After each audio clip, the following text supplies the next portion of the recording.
Hey guys, welcome to Atari Series 7. Today I'm reviewing this, which is the Marvel Legends Tony Stark AI Iron Man. So really cool, really blessed. Picked this up today. We got a nice clear view of him package. This from the Mr. Hyde wave, also part of the Shang-Chi wave. And we got some really amazing artwork for Tony over here. And we can see him, like the AI of him operating the suit. Just looks really cool. Very, very detailed artwork. Then we have a bio, which kind of explains what's going on with this version of Tony after he almost died or kind of died and then lives on as a hologram or whatever. But yeah, and then we have the other characters away. Let's open this up. So here we have the AI Tony Stark Iron Man out of package, and as you can see, he's pretty cool. I really like this about the helmet here. If I can get it to focus, let's see.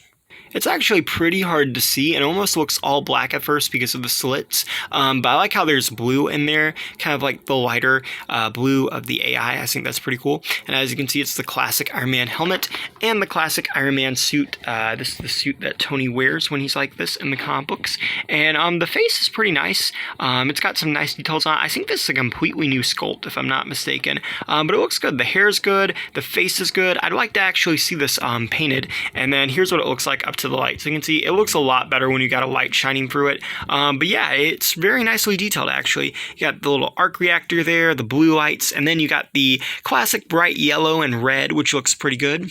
Here's a look at the body with the head attached to the Iron Man head or helmet. And then I like how you can see how it's kind of like the skin tight suit. You know, that's how the old Iron Man armor was. It was very much like an armor you'd actually wear, then more of like a mechanical suit. And I think that's pretty cool. I also like the little kind of like cuts that go through the lines. I think that's pretty neat as well. And then you can also see that around the suit too, and then also on the boots. It's pretty simplistic in terms of design, but then again, that's what this Iron Man suit is supposed to be. And you get a pair of alternative hands for the repulsors, and the repulsors themselves, you get 2 of those. And yeah, so in terms of accessories, you know, pretty much what we're used to seeing from Iron Man, but that's not necessarily bad.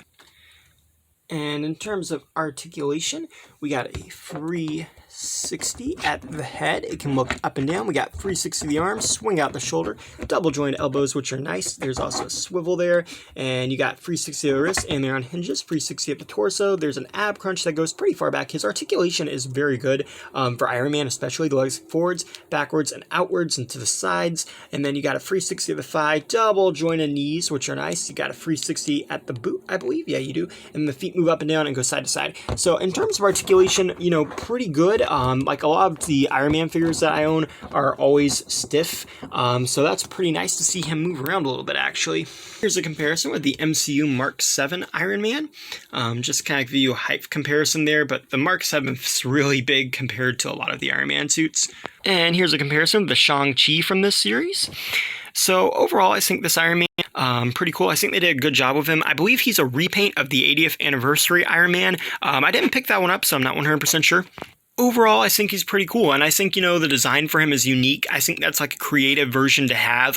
You know, obviously it's a more recent version of Iron Man, but at the same time, it's got the classic colors of the original Iron Man. So I think there's a lot of places for this on a collector's shelf. But I will say, if you do have the 80th one, it does appear that really all that's different here is the paint job. Like I said, I never picked up that one, so it's good for me. But unless you really like having multiple variants, you might not want to go out for it.